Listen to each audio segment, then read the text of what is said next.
qu'elle soit essentiellement ludique, avec des jeux, de la musique et du rien, autour de 3 rondelles de saucisson et quelques godets de tursan. C'était l'idée générale de 1936. La convivialité, après la solidarité des mois précédents. Je me suis même efforcée de ravaler mes remarques sur les évidents parallèles entre hier et aujourd'hui, qui me portent pourtant à reprendre cette allégorie du coq chantant sur son fumier. Du pain et des jeux.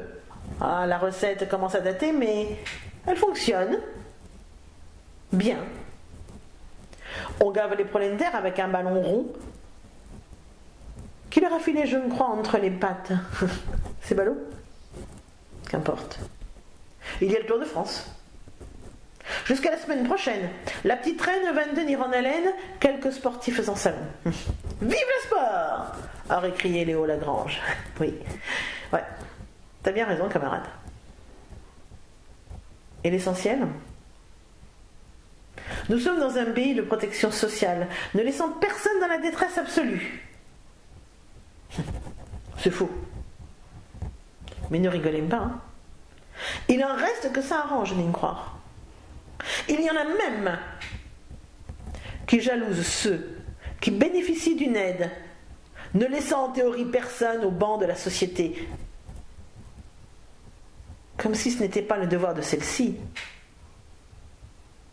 tant elle est trop souvent l'expression d'une oppression acquise pour solde de tout compte. Alors, chantons, comme le coq, sur son tas de fumier, pendant que ce dernier fermente, fomente en purin des passages en force de lois scélérates, des lois pour une caste de voyous cautionnée par des représentants de la République indignes des fonctions qu'on leur a prêtées. Alors, se contenter de fêter le Front populaire dans la joie et l'insouciance aurait été, à mon sens, intellectuellement malhonnête envers nos pères et mères qui vécurent cette époque, le plus souvent du côté des exploités, et qui eurent le désespoir suffisant pour avoir le courage de tenir jusqu'à l'exécution effective des lois votées par les députés du Front populaire. Vous en faites une race de feignants, enrageait la bourgeoisie, dont les belles se trempaient les arpions dans la grande bleue et qui n'avaient d'autre devoir que ceux de contenter leur rentier d'Allemands. Ne faut-il pas avoir une foi un peu folle pour croire que tout va bien, Madame la Marquise, avec juste les petits riens dans ce monde de vautours? Avouez que l'exercice de se taire n'est pas facile en cet été 2016. Alors j'étais toute contente. Je pointais ma checklist. Une grille. Merci Nicole. Et carton de récup pour l'expo. Merci Jean-Luc. Photocope imprimé. Merci moi-même. Musique sur USB, poulet rôti, merci Madame la Présidente Christine. Riz, patate, mon époux au fourneau, merci Fernand. Le vin est au frais. Quelques fleurs sauvages volées à la nature, merci Julie. Pendant que j'y suis, merci à toutes et tous qui avaient répondu à l'invitation. Et puis pour les autres, cloués par leurs obligations, ne savent pas ce qu'ils ont raté, mais on leur racontera. Sur les grandes lignes, tout était donc fin prêt.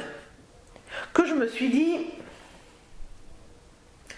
je vais aller voir chez les potes et les autres ce qu'ils font pour fêter les 80 ans du Front populaire.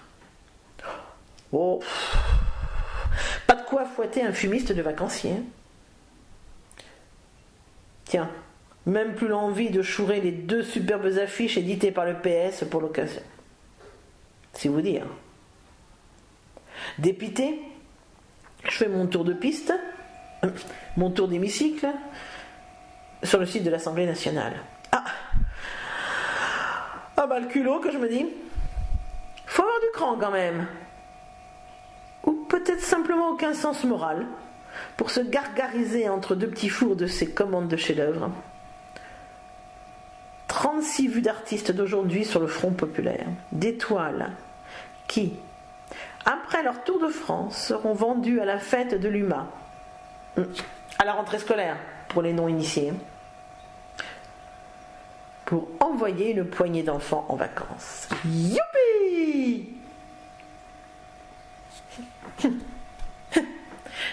Y'a que la Anne pour s'en offusquer. Elle pousse loin le bouchon.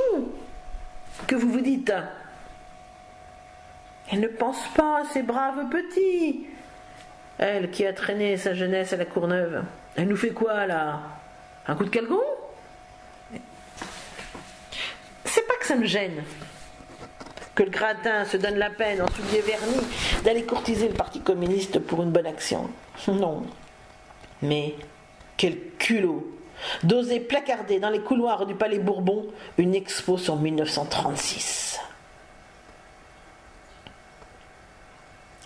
Alors que Claude Barthelone loue, je cite, une des périodes les plus exaltantes de notre histoire populaire, les parlementaires ferment les yeux sur la répression faite aux manifestants contre la loi travail, sans être même fichus de voter une malheureuse motion de censure contre l'article 49.3. Monsieur le Président de l'Assemblée nationale, il ne suffit pas d'avoir un aussi joli minois que le vôtre et d'être entouré de flagorneurs opportunistes pour que la pilule glisse. Carton jaune, couleur de la traîtrise. À moins qu'on ne considère que le populo ignore ce qui est bon pour lui. Comme a dit, cerise sur le gâteau, le parlementaire européen Cohn-Bendit, arrêtons de dire que le peuple a toujours raison. Ah ouais. Ah, il est beau le leader rouge de mai 68, trempé dans la naphtaline de l'Europe. Allez, la fête continue. En avance, pour le rendez-vous à la fête de l'humanité, je vous propose, en cet après-midi dominical, d'entonner Sainte Ritournelle. PS. Pour ceux qui ne connaîtraient pas les paroles, il en existe, il y a quelques textes à votre disposition. Bonne fin d'après-midi à toutes et tous. Debout les damnés de la terre, debout les forçats de la faim. La raison tonne en son cratère, c'est l'éruption de la fin. Du passé, faisons table rase, foule esclave, debout, debout. Le monde va changer de base, nous ne sommes rien, soyons tout.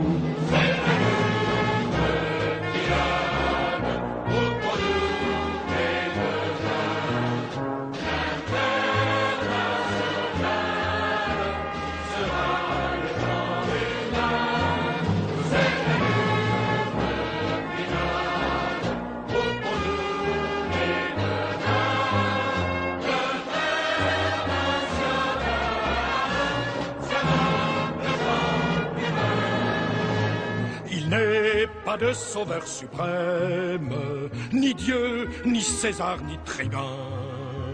Producteurs, sauvons-nous nous-mêmes, décrétons le salut commun. Pour que le vol rende gorge, pour tirer l'esprit du cachot. Soufflons nous-mêmes notre forge, battons le fer quand il est chaud.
dans leur apothéose, les rois de la mine et du rail ont-ils jamais fait autre chose que dévaliser le travail? Dans les coffres forts de la bande, ce qu'il a créé s'est fondu.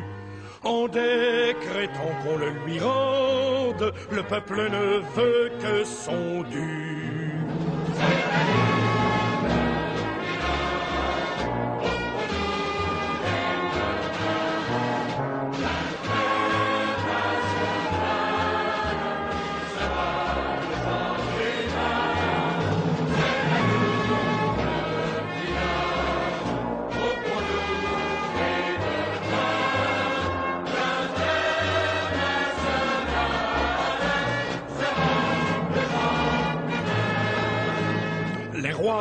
Nous saoulait de fumée, paix entre nous, guerre aux tyrans.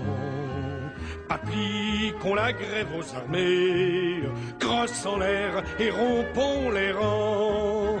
S'ils s'obstinent, ces cannibales, à faire de nous des héros, ils sauront bientôt que nos balles sont pour nos propres généraux.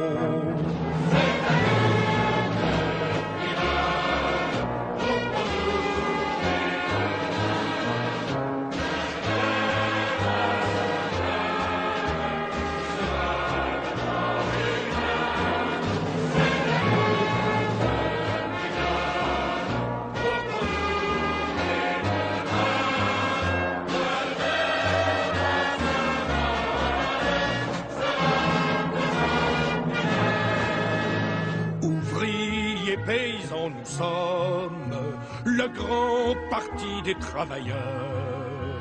La terre n'appartient qu'aux hommes, l'oisif-ira loger ailleurs. Combien de nos chairs se repaissent, mais si les corbeaux, les vautours, un de ces matins disparaissent, le soleil brillera toujours.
De tes cheveux a des reflets soyeux, et ton front qui l'éclaire, une baie de lumière, il allume en tes yeux tant d'éclaircies joyeux. Quand l'avril charmeur de tes 20 ans sourit tout le printemps,